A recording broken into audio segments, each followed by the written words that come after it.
주요 뉴스입니다. 내란 방조 혐의를 받는 한덕수 전 국무총리가 전직 총리로는 처음으로 구속심사를 받은 가운데 이르면 오늘 밤 결과가 나옵니다. 김건희 특검팀이 통일교 청탁 의혹에 연루된 권성동 국민의힘 의원을 피의자 신분으로 불러 조사하고 있습니다. 장동혁 신임 국민의힘 대표가 필요하면 결단을 하겠다며 탄핵 찬성 의원들을 압박했고 조경태 의원은 대표가 분열을 조장한다며 반발했습니다.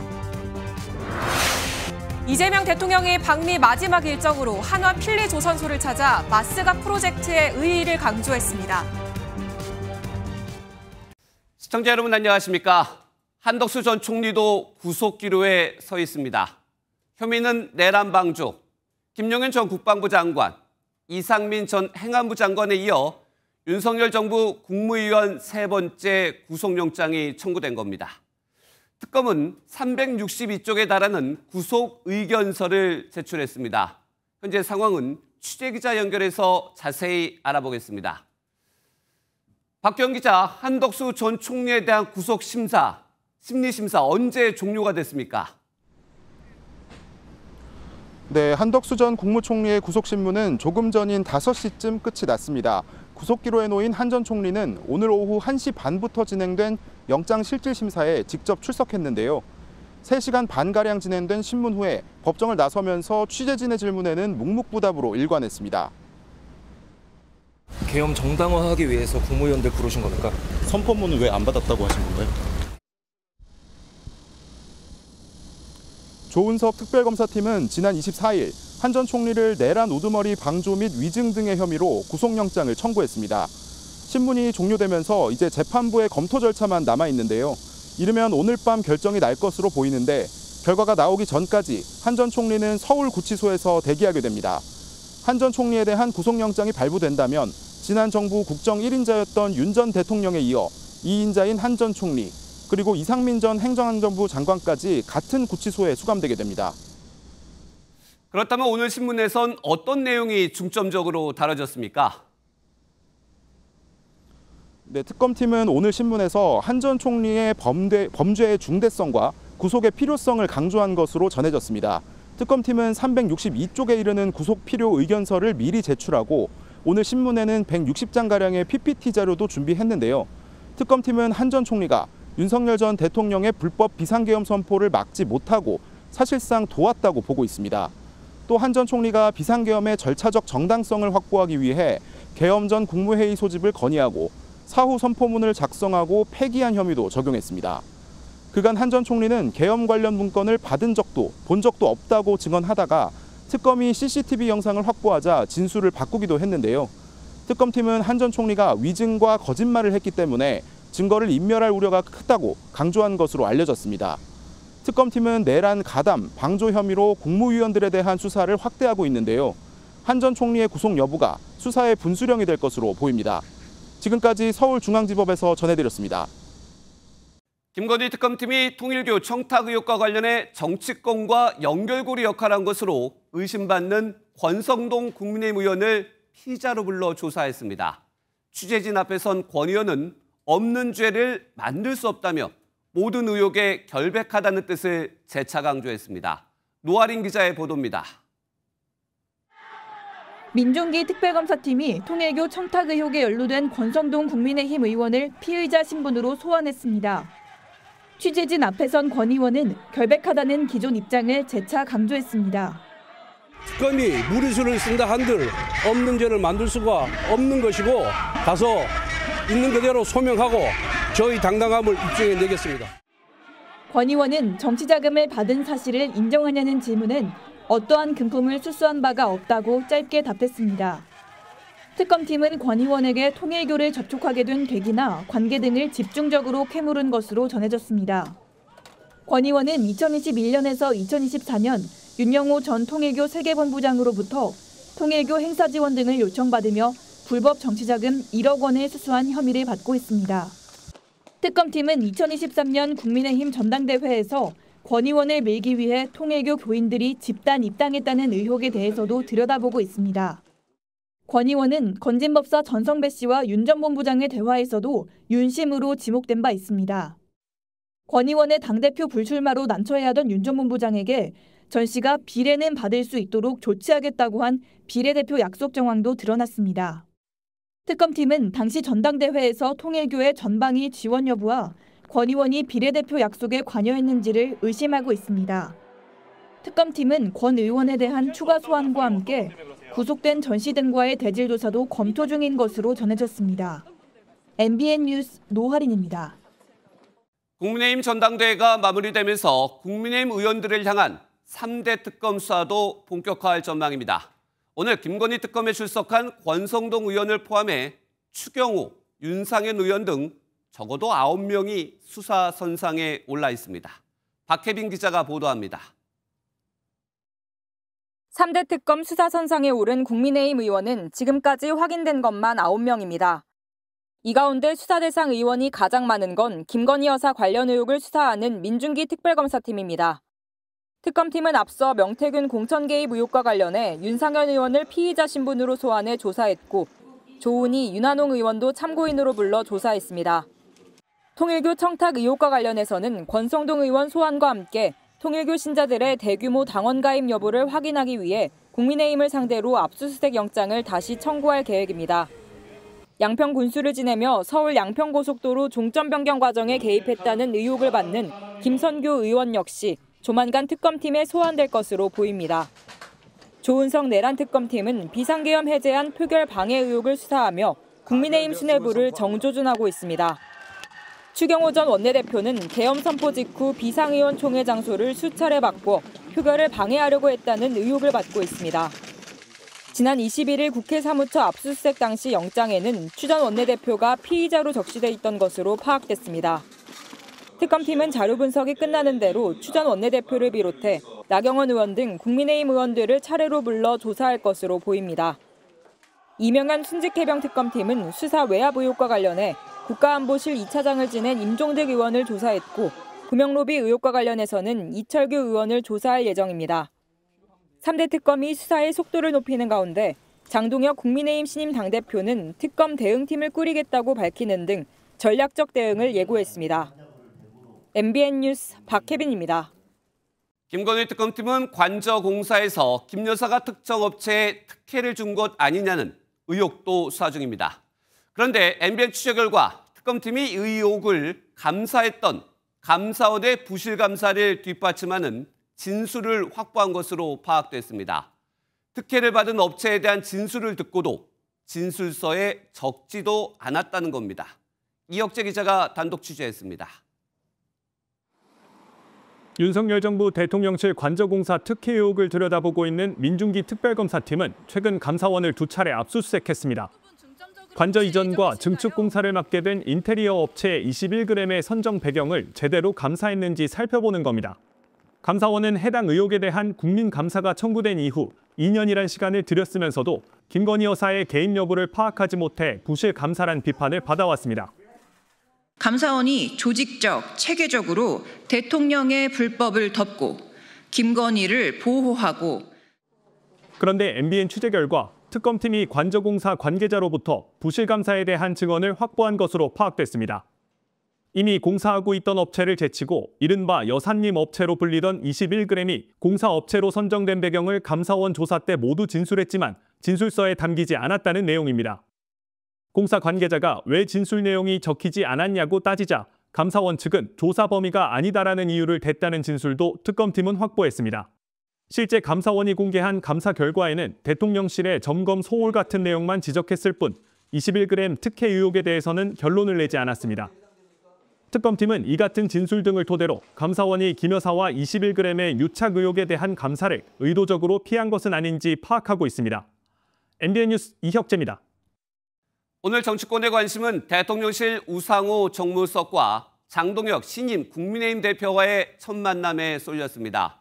양측 모두 협치를 강조했지만 입장이 충돌하며 긴장감마저 감돌았습니다. 먼저 김영 기자입니다. 악수와 간단한 인사로 시작된 우상호 대통령실 정무수석과 장동혁 신임 야당 대표의 만남. 이재명 대통령 명의의 축하난이 우상호 정무수석의 손을 통해 공식적으로 전해집니다. 하지만 화기애애한 분위기는 얼마 가지 못했습니다. 앞서 국민의힘이 추천한 국가인권위원 인사들이 국회 본회의에서 부결됐기 때문입니다. 민주당이 대거 반대표를 던진 것으로 보이는데 장동혁 대표는 선출안 부결에 강력 항의했습니다. 대통령께서 보내주신 난을 들고 오셨는데요. 안타깝게도 우리 정무수석께서 난을 들고 오는 그 와중에도 오늘 본회의장에서는 난이 일어났습니다. 우 수석도 장동혁 대표의 승리에 놀랐다며 신경전을 벌였습니다. 이번 장동혁 대표님의 승리를 변화를 원하는 국민의힘 지지층들의 바람이 반영된 결과다 이렇게 분석하는 것 같습니다. 저도 사실 개인적으로 좀 놀랐고요. 국민의힘 신동욱 최고위원은 대통령실이 보낸 축하난 거부 의사를 밝히면서 여야 협치에 신호탄이 될 줄 알았던 축하난의 의미가 바래졌다는 평가가 나오고 있습니다. MBN 뉴스 김현입니다. 여야 갈등의 골은 더욱 깊습니다. 정청래 민주당 대표와 장동혁 국민의힘 대표. 그 이름만 들어도 팽팽한 기운이 감지됩니다. 일단 정 대표가 공세를 자제하면서 취임 축하난을 전달했습니다. 이번엔 악수까지 이어질까요? 정태훈 기자의 보도입니다. 자신의 고향 충청을 방문한 정청래 민주당 대표가 대전 국립현충원을 찾았습니다. 기자들을 만난 정 대표는 장동혁 국민의힘 신임 대표의 이름이 언급되자 답변을 피했습니다. 보시는 현안이 될 수 있겠지만 국민의힘 장동혁 대표가 선출이 됐는데 존중하시겠습니까? 취임 후 야당 원내대표와 악수조차 하지 않으며 뚜렷한 대립각을 세워온 정 대표가 정작 장 대표 당선 뒤엔 공세를 자제한 겁니다. 정청래 대표는 장동혁 대표 측에 축하난까지 전달한 것으로 확인됐습니다. 이재명 대통령의 협치 발언이 영향을 미친 것 아니냐는 추측이 나옵니다. 야당의 대표가 법적인 절차를 거쳐서 선출되면 대화해야죠. 당연히 대화해야죠. 이 대통령의 미국 방문 뒤 여야 대표가 함께 만나는 자리가 마련될 것으로 보이는데 이때 여야 대표가 악수를 할 가능성도 있습니다. 다만 정 대표는 국민의힘을 향해 극우화된 도로내란당이라고 비판하는 등 공세 수위를 낮추지 않고 있어 화해 분위기가 당장 연출될 가능성은 낮아 보입니다. MBN 뉴스 정태웅입니다. 국민의힘은 장동혁 대표 선출 이후 친한계와의 분당 가능성도 제기됩니다. 장 대표가 취임 일성으로 당내 다른 목소리를 제안하자 대표가 갈등을 조장한다는 반발이 새 지도부 첫날부터 나왔습니다. 그동안 당을 나가라고 했던 장 대표, 이번엔 어떻게 반응했을까요? 이어서 김도영 기자입니다. 장동혁 국민의힘 대표가 새 지도부 첫 최고위 회의에서 재차 단일 대우를 강조했습니다. 하나된 국민의힘을 국민들께 보여드리겠습니다.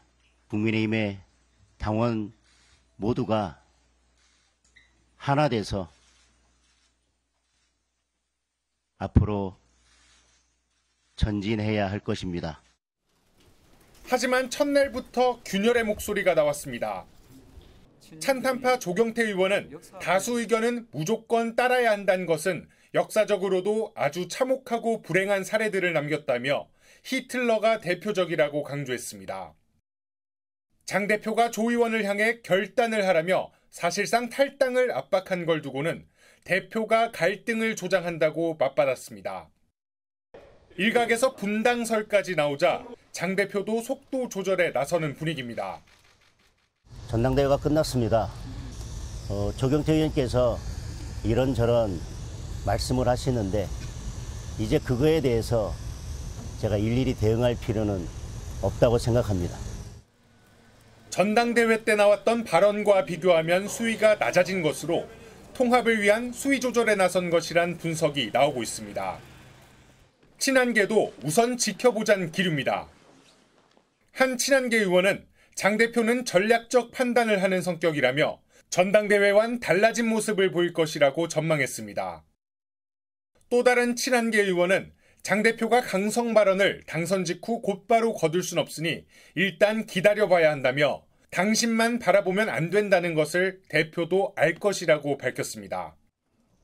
당내에선 찬탄과 반탄 진영 모두 과열됐던 전당대회 분위기를 당분간 식히기 위해 발언에 신중을 기할 것이란 예측이 나오고 있습니다. MBN 뉴스 김도형입니다. 네, 기사에서도 보셨듯이 장동혁 대표와 친한계와의 정면 충돌 가능성, 분당 가능성까지. 하지만 일단 극한 충돌은 수면 아래로 가라앉는 분위기도 감지됩니다. 좀 더 자세한 소식은 조유로 기자와 얘기 나눠보겠습니다.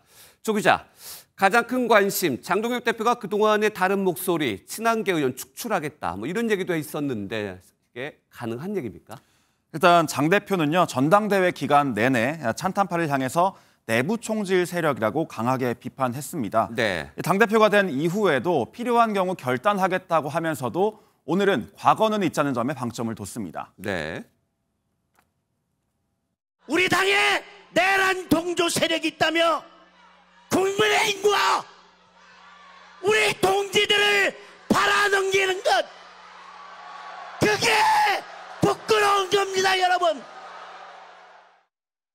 과거의 옷들은 과감하게 벗어던지고 여당을 견제하고 이재명 정권과 맞서 싸우는 앞으로 나아가는 일에만 함께 힘을 모아주셨으면 좋겠습니다.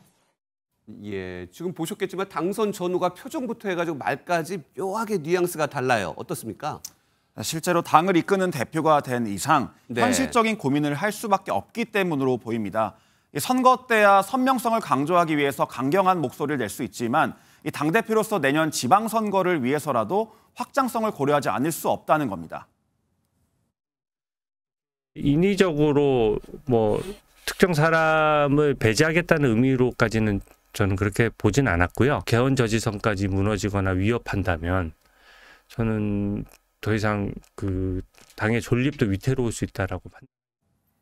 다만 일각에선 본보기 형태로 한두 명 정도 징계를 하거나 조치를 취할 수도 있다는 관측이 나오기도 합니다. 국민의힘의 소속이면서도 개파 정치를 위해 당을 무지성으로 비판하고 있는 패널들에 대한 해당 행위의 책임을 반드시 묻겠습니다. 지금 친한계 패널들에 대한 경고성 발언으로 들리는데 이런 얘기도 나와요. 실제 경고가 아니라 실행에 옮겨진다면 당이 쪼개지는 것 아니냐, 분당도 이루어지는 것 아니냐. 어떻습니까, 분위기는? 친한계 내부에서는요, 일단 이런 저격성 발언에 대해서 정당 민주주의를 해치고 이틀막하는 것 아니냐, 이런 반발이 나왔습니다.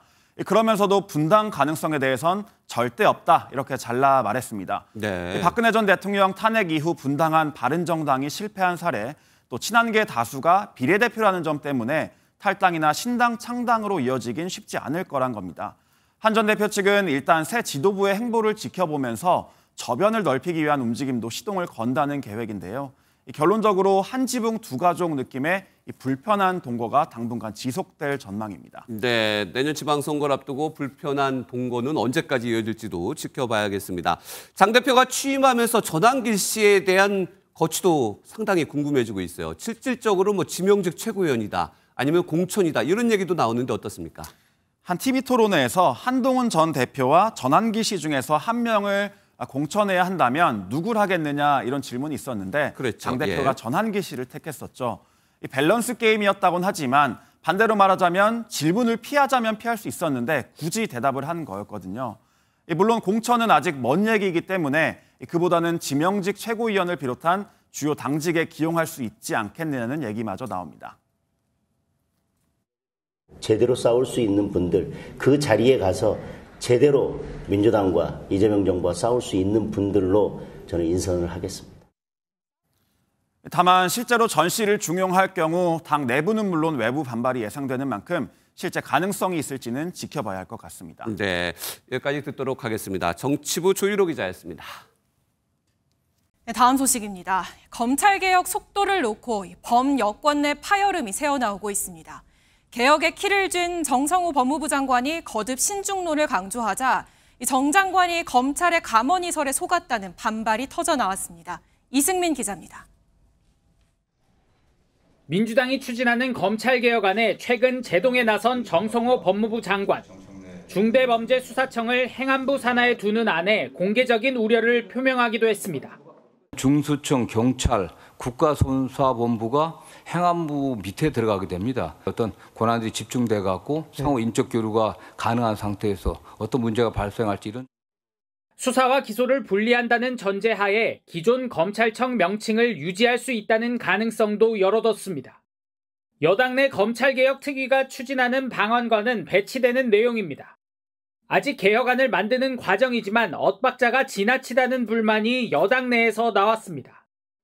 당정에서 합의됐거나 당정에서 의논돼가지고 그렇게 하신 건 아니고 당 지도부는 장관께서 좀 너무 나가신 거 아닌가? 이런 생각을 갖고 계신 거예요. 검찰 개혁안 마련을 주도한 김용민 의원도 개혁을 왜 하려고 하는지 출발점을 잊으면 안 된다며 정 장관을 에둘러 비판했습니다. 조국 혁신당과의 공조에도 이상 기류가 감지됐습니다.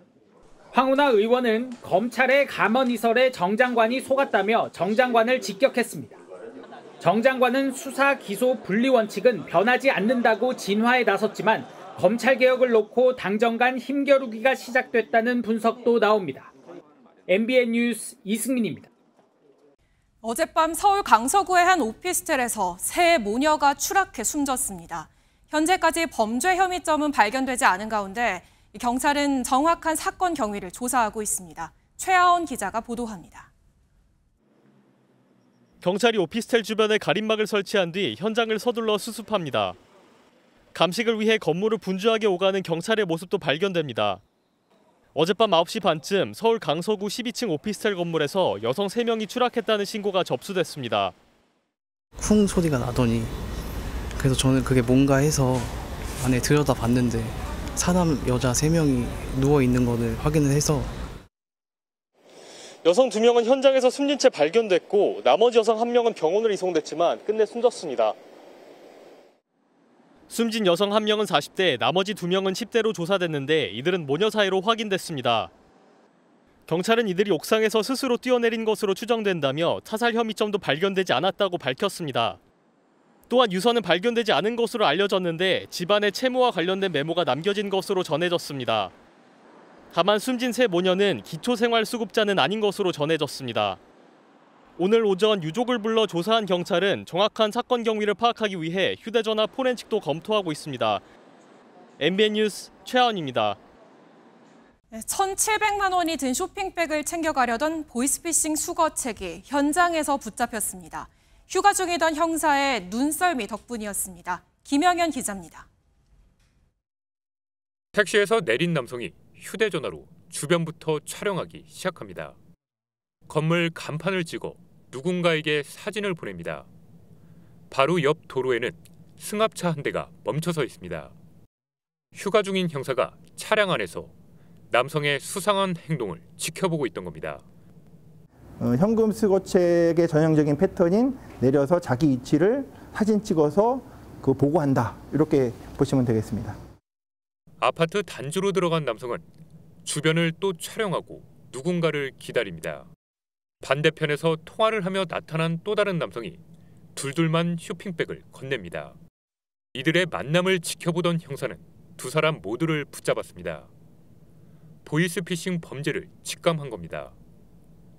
반바지 차림의 형사가 경찰임을 밝히고 대환 대출 사기라고 설명을 해도 피해자는 도무지 믿으려 들지 않습니다. 10분을 설득한 끝에 쇼핑백을 그제서야 건넨 남성은 보이스피싱 피해를 당할 뻔한 사실을 깨달았습니다. 쇼핑백에는 현금 1,700만 원이 들어있었습니다. 형사는 이곳에서 남성을 체포해 출동 경찰관에게 인계한 뒤 피해자에게 종이 가방을 돌려주고 현장을 떠났습니다. 경찰 조사에서 수거책 역할을 한 30대 남성은 보이스피싱 범죄인지 몰랐다고 말했습니다. 현금 수거 그런 거 모르겠고 중고차 관련해서 알바를 한 거다. 경찰은 이 남성을 상대로 배후에 있는 보이스피싱 조직을 수사하고 있습니다. MBN 뉴스 김영현입니다. 지자체 예산으로 운영되는 한 유기동물 보호소에서 실험에 쓰인 돼지 사체, 그러니까 의료 폐기물을 유기견에게 먹인 것으로 드러났습니다. 일부 유기견은 이걸 먹고 폐사했다는 증언도 나왔는데요. MBN 취재가 시작되자 관련자들은 증거를 숨기려고까지 했는데 CCTV에 다 찍혔습니다. 강세훈 기자가 단독 보도합니다. 전라북도 군산에 있는 유기동물 보호소입니다.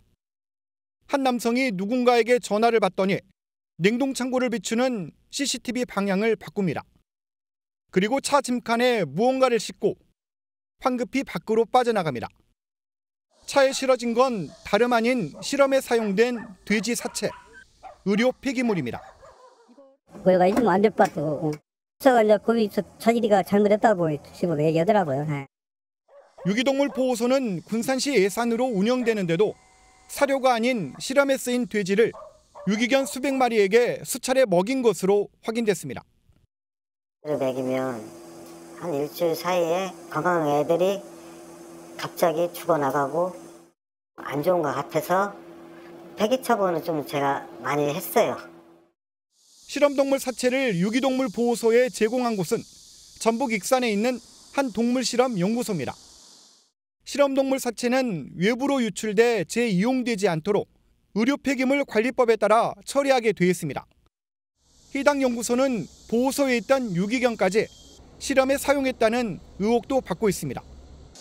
유기견은 동물 실험을 하지 못하도록 법으로 금지하고 있습니다. 유기견들을 입양을 한 후에 안락사시켜서 외과 실습용으로 실험했다는 제보를 받았고요. 정황도 확인했습니다. 해당 연구소 원장은 실험에 쓰인 돼지는 냉동 처리에 문제가 없다며 법을 위반했다면 처벌을 받겠다고 말했습니다. MBN 뉴스 강세훈입니다. 밝은 대낮에도 터널 안은 깜깜하죠. 특히 빗길에선 한치 앞도 조심해야 하는데요. 광주 대구 고속도로 터널에서 쏟아진 마늘을 피하다가 4중 추돌 빗길 사고가 났습니다. 정치훈 기자입니다. 정오 무렵 광주 대구 고속도로의 한 터널. 한낮이지만 터널 안은 밤처럼 어둡습니다. 갑자기 1톤 트럭이 젖은 도로에 갈짓자로 미끄러지더니 오른쪽 벽을 들이받고 불꽃을 내며 넘어집니다. 그런데 뒤따르던 차량이 브레이크를 밟지만 마치 터널 바닥에 기름을 발라놓은 듯 미끌립니다. 결국 트럭 한 대가 2차 사고를 내고 차량 3대가 피하지 못하며 4중 추돌 사고로 이어집니다. 현장에서 빠져나온 남성 2명이 필사적으로 뒤에 오는 차들에게 속도를 줄이라고 위태롭게 손짓합니다. 맞은편에서 119 구조대가 도착하면서 상황이 정리되기 시작합니다. 이 사고로 4명이 다쳤습니다. 빗길도 빗길이지만 두 번째 사고 트럭에서 떨어진 마늘을 피하려다 사고가 커졌습니다. 그 마늘차도 뒤에 이제 추돌했는데 마늘도 도로 그냥 다 떨어져서 그래서 마늘 냄새가 진동을 할 정도로 다. 경찰은 터널 안에서 안전거리를 확보하지 못한 것이 1차 원인이라며 특히 빗길에는 수막 현상이 있을 수 있어 속도를 줄여야 한다고 강조했습니다. MBN 뉴스 정춘우입니다. 얼마 전 부산 도심에서 시내버스가 횡단보도로 돌진해 2명이 숨지는 사고가 있었는데요. 이 사고를 포함해 대부분의 버스 사고에서 기사들은 제동장치가 말을 듣지 않았다며 급발진을 주장합니다. 이 사고 원인을 둘러싼 논란이 끊이질 않자 전국의 버스 회사들이 페달 블랙박스를 달기 시작했습니다. 안진우 기자입니다. 신호등에 초록불이 들어오자 시민들이 횡단보도를 건너기 시작합니다. 오토바이가 유턴하는 순간 시내버스 한 대가 빠른 속도로 달려오더니 보행자들을 그대로 덮칩니다. 이 사고로 60대 보행자 2명이 숨지고 오토바이 운전자 등 2명이 중상을 입었습니다. 앞선 지난 3월에도 버스가 교차로를 덮쳐 10명이 다쳤습니다. 버스 기사들은 모두 제동장치가 말을 듣지 않았다고 경찰에 진술했습니다. 최근 이런 사고가 연달아 발생하자 버스 회사 측이 시내버스 5대에 페달 블랙박스를 설치했습니다. 브레이크를 실질적으로 밟았는지 또는 이제 액셀레이터를 밟았는지를 저희가 좀 정확하게 확인을 할 수가 있고 브레이크 오작동이라는 그 논란은 사라질 것 같습니다. 돌발 상황까지 정밀하게 기록 분석하고 위험 상황에선 가속 페달을 밟을 경우 경보음도 울립니다. 명확한 사고 원인을 밝힐 수 있어 버스 기사들도 환영합니다. 제동 장치 그 페달과 가속 페달의 그 부분이 뭐 사고 나고 나서 헷갈리는 부분이 있었는데 앞으로 운전도 급가속 급출발 급정하는데 아마 도움이. 경기 하성시도 최근 전기버스 25대에 페달 블랙박스를 설치하는 등 버스 회사들이 만약의 사고에 대비한 자구책을 마련하고 있습니다. MBN 뉴스 안진우입니다.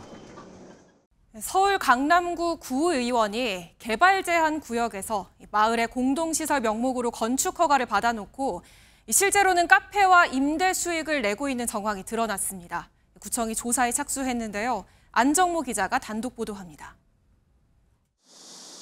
서울 강남구 율현동에 위치한 3층짜리 건물입니다. 세곡동 새마을회에서 소유하고 있는 건물인데 현직 강남구의원이자 강남구의회 의장을 맡고 있는 이호기 의원 아내가 대표자로 되어 있습니다. 해당 건물은 공동구판장 용도로 건축 허가를 받아 3개 층 모두 마을 공동시설로 신고돼 있습니다. 공동구판장은 마을에서 생활용품을 공동으로 사들여 싸게 파는 장소를 말하는데 MBN 취재 결과 공동구판장으로 사용된 면적은 전체 면적 300평 중 5평 남짓에 불과했고 나머지는 모두 다른 용도로 사용되고 있었습니다. 1층에선 이호기 의원 친인척이 커피 전문점을 운영하고 있고 2층은 장애인 직업 재활시설과 임대차 계약을 맺어 보증금 3억에 월세 440만 원의 임대 수익을 내고 있었습니다. 3층은 이호기 의원의 개인 사무실 등으로 사용 중입니다. 개발 제한 구역에서 공동구판장으로 건축 허가를 받으면 일반 음식점이나 휴게 음식점보다 3배 이상 크게 지을 수 있습니다. 결국 공동구판장으로 건축 허가를 받아 건물을 크게 지어놓고 실제로는 다르게 운영하고 있는 겁니다. 이호기 의원은 2층 장애인 근로작업장이 지역 생산물을 가공 포장하는 공동구판장이라고 주장합니다. 공동구판장이에요. 그렇게 쓰고 있습니다, 지금. 하지만 2층 장애인 직업재활시설은 히말라야 소금을 포장하는 등 지역 생산물이 아닌 물품을 다수 취급하고 있었습니다. 지역에서 생산된 것도 있고 아닌 것도 있고. 강남구에서 생산되지 않은 것들도 또 있죠. 취재진으로부터 내부 사진과 관계자 녹취 등을 전달받은 국토교통부는 지역에서 생산되지 않은 물건을 하나라도 취급하면 공동구판장이 아니라며 위법 소지가 있어 보인다고 설명했습니다. 이 의원은 현행법상 전체 면적의 30%를 휴게 음식점으로 이용할 수 있는 점을 들어 1층 커피 전문점이 적법하다고 주장했습니다. 하지만 휴게 음식점을 제외한 나머지 70%는 모두 공동구판장으로 활용해야 하는 만큼 1층에 설치된 커피 전문점도 위법하다는 지적입니다. 강남구청은 해당 건물에 위법 사항이 있는지 조사한 뒤 그 결과에 따라 행정조치를 취하겠다고 밝혔습니다. MBN 뉴스 안정모입니다. 이렇게 어제와 오늘 MBN이 보도해드린 것만 보더라도 편법은 물론 폭언과 갑질, 뇌물까지 범죄 종합 선물 세트 같은 모습이 일부 지방의회에서 펼쳐지고 있습니다. 풀뿌리 민주주의의 꽃으로 불리는 우리 지방의회의 부끄러운 민낯을 윤기란 기자가 추가로 보도합니다. 경기도 안산 도심의 한 도로입니다. 신호등 옆에 붙은 카메라로 실시간 교통 상황을 파악해 신호 시간을 조절해주는 스마트 감응 신호가 설치됐습니다. 안산시의 지능형 교통체계 사업의 하나인데 구축 과정에서 경기도 의원들이 사업자에게 뇌물을 받은 정황이 포착됐습니다.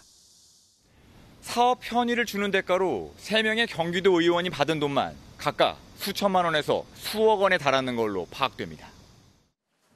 경찰은 이들에 대해 뇌물수수 혐의로 구속영장을 신청했고 법원은 어제 증거인멸 우려가 있다며 영장을 발부했습니다. 경기도 의회에선 또 여러 국외 출장에서 항공료를 실제 경비보다 부풀려 회계 처리했다는 의혹으로 143명 의원이 형사 입건됐습니다. 156명 전체 의원의 90%가 넘는 수치입니다. 윤리위를 정상화하고 좀 외부 사람들을 독립되게 구성해서 적극적으로 초반부터 개입해갖고 이런 일이 재발하지 않도록 좀. 기초광역의원의 일탈은 지역을 가리지 않습니다. 전남 곡성군 의회에선 현재 전체 의원 7명 가운데 3명이나 부정청탁과 보조금 부당 수령 혐의 등으로 유죄가 인정됐거나 재판을 받고 있습니다. 최근 한 경기도 의원은 사무처 직원에게 성희롱 발언을 해 피소됐고, 대구 남구의 한 의원은 음주 후 운전자를 바꿔치기 한 혐의로 기소됐습니다. MBN 뉴스 윤기란입니다. 한미 정상회담 전 트럼프 대통령이 SNS에 올린 숙청과 혁명 발언으로 한때 긴장감이 매우 컸었습니다. 그런데 이 같은 발언의 배경에 미국 내 강성 극우 세력의 영향력이 작용했을 수 있다는 분석이 나오고 있습니다. 먼저 한여애 기자가 보도합니다. 한미 정상회담 열흘 전 미국 의회 전문 매체 더힐에 이재명 대통령은 맹렬한 반미주의자라고 기고한 고든창 변호사는 한국에서 숙청과 혁명이 일어난 것 같다는 트럼프 미국 대통령의 SNS에 반색하며 선동적인 글을 남겼습니다. 전문가들은 트럼프 대통령의 돌발 발언에 한국의 극우 세력과 닿아 있는 고든창 변호사 같은 마가 진영 극우 인사의 입김이 작용했을 수 있다고 분석합니다. 이런 의견은 사실 핵심 마가 세력들이 늘 주장해 온 것이었고, 마가 세력에게도 어느 정도 나는 할 만큼 했다라는 것을 좀 보여준 거라고 생각합니다. 대선 기간 트럼프 대통령의 신임을 얻은 마가 진영의 인플루언서 로라 루머도 지난 6월 대선 직후 공산주의자들이 한국을 접수했다며 이재명 정부의 반감을 드러낸 바 있습니다. 트럼프 1기 당시 백악관 국가안보회의 비서실장을 지내며 트럼프 측근으로 불리는 프레드 플라이츠도 마찬가지입니다. President Trump will be sensitive to reports that former President Yoon is being mistreated or persecuted for political reasons. 정성호 법무부 장관은 어제 국회 예산결산특별위원회 전체 회의에서 트럼프 대통령을 비롯한 워싱턴 지도자들이 민주당이나 이 대통령에 대해 상당히 왜곡된 느낌을 갖고 있다는 느낌을 오래전부터 받고 있었다고 말했습니다. 소동으로 끝난 트럼프 대통령의 SNS 글이 협상 전술일 수 있다는 분석도 있지만 트럼프 정부에 대한 마가의 영향력이 작지 않은 만큼 대책 마련이 필요해 보입니다. MBN 뉴스 한여입니다. 이 같은 미국 내 강성 극우 발언으로 긴장됐던 분위기를 뒤에서 조율했던 사람들이 있었습니다. 바로 한국과 미국의 대통령 비서실장들입니다. 이후에는 한라인도 구축하기로 했습니다. 이어서 표선우 기자가 보도합니다. 이례적으로 이번 방미 일정에 동행했던 강훈식 대통령실 비서실장은 자신의 동행 배경을 수지 와일스 백악관 비서실장과의 한라인을 구축하기 위해서였다고 밝혔습니다. 장기적이고 종합적인 문제 논의를 하기 위한 한라인 구축이 필요하다고 저희는 판단하였습니다. 구축이 됐다 이렇게 핵 문제 등 안보 분야에서 한미 정상이 한라인을 구축한 적은 있었지만 정상의 최측근인 비서실장 간에 갖춰진 건 이번이 처음입니다. 더구나 수지 와일스 비서실장은 트럼프 대통령의 거의 모든 일정을 결정하는 백악관 실세 중의 실세입니다. 회담 직전 트럼프가 숙청을 언급하며 한국에 오해를 했을 때도 비서실장 간의 재빠른 면담이 사태 진화에 결정적인 역할을 했습니다. 관세 안보 협상 디테일 조율과 알래스카 투자 압박 등 트럼프가 계속해서 새 청구서를 내미는 상황에서 신뢰할 수 있는 또 다른 채널이 구축됐다는 데에 의의가 있습니다. 트럼프 대통령을 정점으로 각 장관들이 충성 경쟁을 하는, 그래서 각자가 자기 성과를 내려고 위만 쳐다보는 이런 상황이잖아요. 의미 있는 방미 성과로 평가받는 비서실장 한라인은 향후 추가 협상에서 이견을 조정하는 중요한 소통 채널이 될 전망입니다. MBN 뉴스 표선우입니다. 한미 정상회담 다음 날 백악관 국무회의를 주재한 트럼프 대통령이 한국과의 무역 협상과 관련해 미묘한 발언을 내놨습니다. 한국이 어떤 요청을 했지만 미국이 받아들이지 않고 기존대로 유지시켰다는 겁니다. 과연 무슨 내용인지 워싱턴 강영구 특파원이 보도합니다. 한미 정상회담 다음 날 트럼프 대통령이 직접 주재한 국무회의입니다. 최근 손등에 멍으로 제기된 건강 이상설을 반박이라도 하듯 회의는 무려 3시간 17분 동안 이어졌습니다. 무역 협상과 범죄 대응 등 성과를 자화자찬하던 중 트럼프 대통령이 갑자기 한미 정상회담을 언급합니다. I heard there was a problem with South Korea, but we met yesterday and they're done. We didn't do anything. We just kept the same deal. 한국의 요청을 받아들이지 않았다는 것입니다. Deal they wanted to see if, well, I don't even want to say it, but they wanted to see if they could do something. But they honored the deal, which is nice.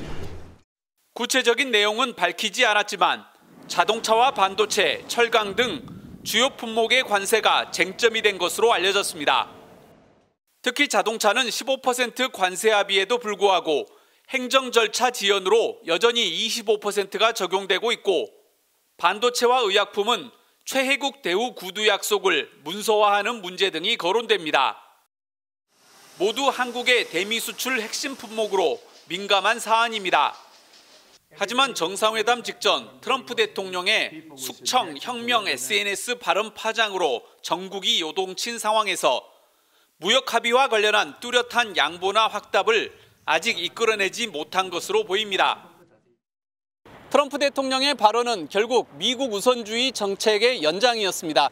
향후 세부 이행 과정에서도 미국 측의 양보 없는 압박은 계속될 것으로 보입니다. 워싱턴에서 MBN 뉴스 강영구입니다. 북한이 한미 정상회담 이후 첫 반응을 내놨습니다. 이 대통령의 실명을 거론하며 비핵화는 허망한 망상이고 한국이 더러운 족속이라며 극렬하게 비난했습니다. 트럼프 대통령에 대해선 언급하지 않았습니다. 김세희 기자가 보도합니다. 북한이 이재명 대통령의 한미가 비핵화를 위해 협력하겠다는 말에 허망한 망상이라고 비난했습니다. 조선중앙통신은 이재명 정부에서 제시한 3단계 비핵화론을 직접 거론하며 하늘에 구름을 잡는 꿈이라고 비꼬았습니다. 비핵화는 이론적, 실천적, 물리적으로 이미 사멸된 지 오래라며 비핵화를 거부했고 이재명 대통령이 비핵화 망상증을 유전병으로 달고 있다면 누구에게도 이롭지 못하다고 비판했습니다. 특히 전략국제문제연구소에서 이 대통령의 이 발언에 가난하지만 사나운 이웃은 그냥 억압한다고만 모든 게 해결되지는 않고 필요하면 적절하게 관리할 수단도 필요하지 않을까. 북한을 심하게 모독했다면서 한국을 더러운 족속이라고 일컬었습니다. 김정은 북한 국무위원장과 만나겠다고 한 트럼프 대통령에 대해선 말을 아꼈습니다. 전문가들은 북한이 지난 하노이 회담 결렬의 경험으로 스몰 딜은 할 수 있어도 협상 자체가 비핵화를 전제로 성사되는 것을 막기 위함이라고 해석합니다. 처음부터 비핵화 협상을 다시 나간다라는 그런 틀을 잡으면 북한으로서는 나오기 좀 어렵죠. 북미 협상의 의지는 있다. 존 볼턴 전 백악관 국가안보보좌관도 이번 한미 정상회담을 보며 북미 회담이 성사되면 평양에서 열릴 수 있다고 평가했습니다. 그러면서 북한을 사실상 핵 보유국으로 인정하는 꼴이 될 것 같다고 우려했습니다. MBN 뉴스 김세희입니다. 정부가 산업재해와의 전쟁을 선포했죠. 오는 10월부터 안전보건 의무를 어긴 사업장은 시정기간 없이 즉시 수사를 받게 됩니다. 김민수 기자입니다. 노동자 3명이 숨진 전남 순천시 소재 레미콘 제조업체에 오늘 압수수색이 진행됐습니다. 밀폐 공간 작업장에서의 안전보건 의무를 위반했는지 확인하기 위해서입니다. 산재와의 전쟁 중에도 이런 사망 사고가 잇따르자 예방 단계부터 수사를 강화하는 방안이 추진됩니다. 이재명 대통령이 지난달 국무회의에서 단속 후에 시정만 하면 지키는 사람이 손해라고 지적한 데 따른 조치입니다. 오는 10월부터 안전보건 의무조치 위반 사항이 적발된 사업장은 10일간의 시정기간 없이 곧바로 수사를 받게 됩니다. 현행법을 보면 근로감독관이 10일 이내 시정기한을 주고 있는 데다 사업주가 요청하면 기간을 한 차례 연장할 수 있어서 실효성이 떨어졌습니다. 노동계는 환영 입장을 내면서 최저입찰제나 불법 하도급처럼 사업비를 무리하게 줄이는 구조를 개선해야 한다고 요구했습니다. 비용과 관련된 문제이기 때문에 그런 근본적인 문제들이 해결이 되지 않으면 단지 기업을 처벌하고 한다고 해서 이게 달라질 수 있는 문제는 아니다라는. 정부는 다음 달까지는 계도 기간을 두고 즉각 수사 방침을 모든 사업장에 알릴 계획입니다. 감독의 실효성을 높이기 위해 현재 900여 명인 근로감독관도 내년까지 1,300명을 추가 채용하기로 했습니다. MBN 뉴스 김민수입니다. 미국에 있는 가족이나 지인에게 소포 보내려던 분들 요즘 난감하실 겁니다. 미국의 새 관세 정책으로 국제 배송에 비상이 걸렸는데요. 우체국은 미국행 소포 접수를 멈췄고 역직구 기업들은 미국 소비자 이탈을 막기 위해 분주합니다. 유승호 기자가 취재했습니다. 우체국 국제소포 창고가 미국행 항공소포와 EMS, 국제특급 우편 접수 중단으로 한산합니다.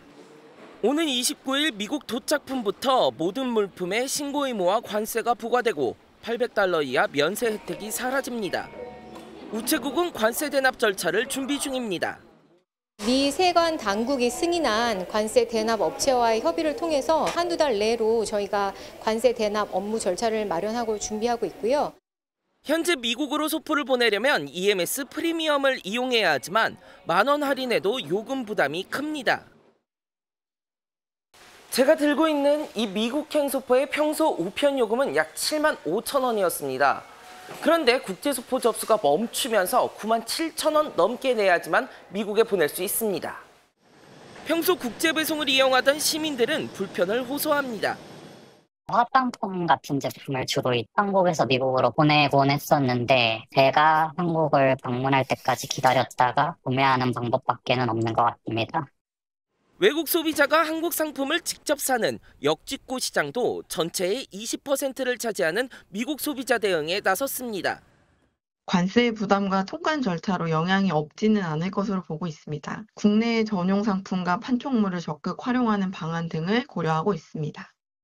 미국발 관세 여파로 국제 배송 현장의 혼란은 당분간 이어질 전망입니다. MBN 뉴스 유승호입니다.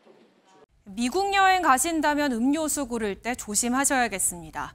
편의점이나 휴게소에서 마약 성분이 든 음료가 판매되고 있는데요. 모르고 마셨다간 귀국 후에 처벌받을 수도 있습니다. 이상혁 기자가 보도합니다. 발작 증세를 보이는 한 남성이 눈동자 초점이 흐려지고 숨을 제대로 쉬지 못합니다. Johnny, no. Here, watch out. Let me. 잠시 진정되는 듯 했지만 이내 발작을 일으키며 거친 숨을 몰아쉽니다. 이 남성은 필플이라는 음료에 중독돼 음료를 접한 지 8개월 만에 병원에 입원했습니다. 문제가 된 건 이 음료에 들어간 크라톰이란 마약 성분이었습니다. 크라톰을 과다 섭취하면 환각 효과와 더불어 구토, 메스꺼움, 불면증, 그리고 중독 효과를 일으킵니다. You keep taking the supplement, your brain is going to adjust to it. And so these receptors are going to become desensitized, downregulated. And you're going to need more and more of this supplement to feel the same. 이 음료는 미국에서 손쉽게 살 수 있어 우리 관광객들도 주의가 필요합니다. 특히나 이 음료를 마셨으면 귀국 후엔 더 큰 낭패를 볼 수도 있습니다.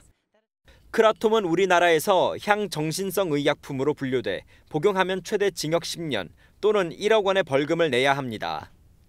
대한민국 국적자의 경우 외국에서 한 행위에 대하여도 대한민국 형법을 적용할 수 있습니다. 우리나라에서 불법인 마약류를 섭취할 경우 처벌의 가능성이 있습니다. 외교부는 해외여행 중 다양한 형태로 가공된 마약류에 노출되지 않도록 각별한 주의를 당부했습니다. MBN 뉴스 이상엽입니다. 신생아 수가 늘고 있다는 모처럼 반가운 소식이 전해졌습니다. 결혼과 출산이 늦어지면서 30대 후반 여성들이 출산율 반등의 주축이 되고 있는데요. 중년 학부모가 대세가 되는 분위기죠. 홍지호 기자가 취재했습니다. 40대 중반의 쌍둥이를 갖게 된 한 남성. 이제 50대로 접어들었지만 아이들은 유치원에 다닙니다. 쌍둥이가 내후년 학교에 갈 때는 50대 중반을 바라보는데 벌써 걱정입니다. 아이들이 와준 것은 정말 고마운데 교육이라든지 시집 장가 같은 걸 보내야 될 텐데 뭐 그런 것들이 좀 많이 걱정이 되죠. 윤 씨 사례만이 아닙니다. 고령 출산이 늘면서 20대 후반에서 30대 초반으로 불린 출산 정년기가 갈수록 늦어지고 있습니다. 지난해 연령별 출산율을 보면 30대 중후반 여성 1,000명이 낳은 아이는 46명으로 20대의 2배를 넘었습니다. 고학력자의 취업난이 겹치면서 결혼이 늦어진 것, 시험관 등 의술의 발달도 한몫했습니다. 실제 남녀 모두 30년 전보다 6년 이상 결혼 연령이 높아졌습니다. 30대 이상 출산 증가가 출산율을 끌어올리면서 지난해 합계 출산율은 0.75명으로 9년 만에 감소세를 멈췄습니다. 올해 들어서도 이런 흐름은 이어져 12개월째 출생아 증가세는 이어지고 있습니다. 고령 출산이 보편화됨에 따라 학교에 다니는 자녀를 둔 부모들의 연령도 자연스럽게 높아질 것으로 예상됩니다. MBN 뉴스 홍지호입니다.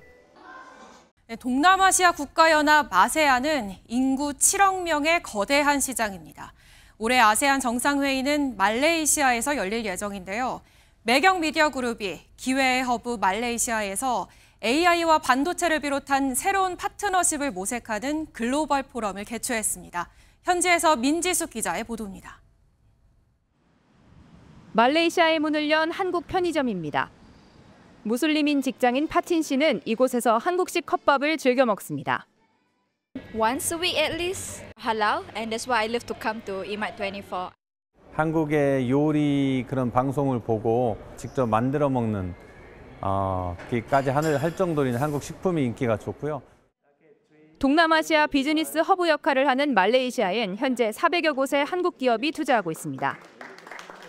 매경미디어그룹은 한국과 말레이시아 수교 65주년을 맞아 현지에서 글로벌 포럼을 개최했습니다.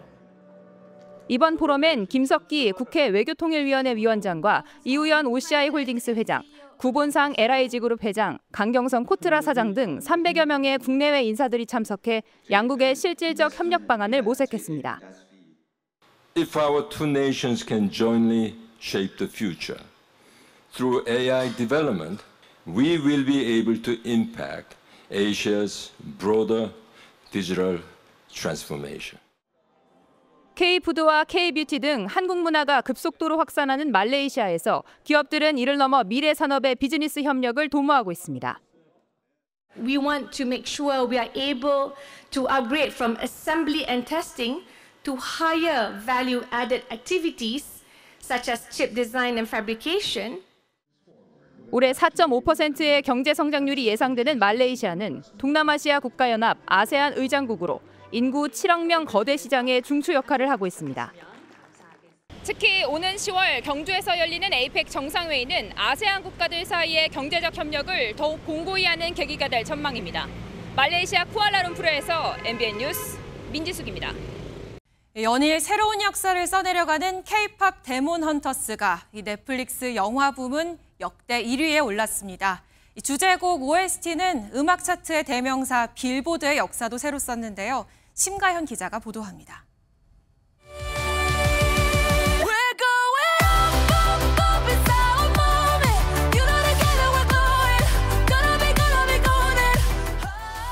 노래 가사가 현실이 됐습니다. K-팝 데몬 헌터스가 넷플릭스 영화 중 역대 흥행 1위라는 새 역사를 썼습니다. 전장르 통합 역대 3위, 3주 뒤 집계에선 2억 6,500만을 기록한 오징어 게임 시즌 1의 기록도 넘어설 것으로 보입니다. OST도 미 스포티파이 글로벌 차트 상위권을 휩쓸었고 빌보드 핫 100은 골든이 2주째 1위, 다른 3곡도 톱 10에 올랐습니다. 한 작품의 여러 곡이 핫 100과 톱 10에 동시 진입한 건 미 빌보드 역사상 이번이 처음입니다. 어릴 적부터 한국 음악 애호가였다는 캐나다계 한국인 감독이 믿어온 노래의 힘이 세계를 울렸습니다. The harder a note is to hit, I think the more emotional it is. And the demo in an email, and I listened to it and I had tears because I knew that we had got there. 우리 문화에 대한 관심이 커지면서 올해 국립중앙박물관의 관람객은 이달을 기점으로 이미 지난해 전체 관객 수를 넘어섰습니다. 이 추세라면 박물관 개관 80년 만에 처음으로 연간 500만 명을 돌파하는 대기록을 세울 것으로 보입니다. MBN 뉴스 심가현입니다. 스포츠 뉴스입니다. 어제 고척돔에서 열린 프로야구 한화와 키움의 경기에서 타자가 친 공이 경기장 천장 구조물에 끼어 2루타가 되는 신기한 장면이 나왔습니다.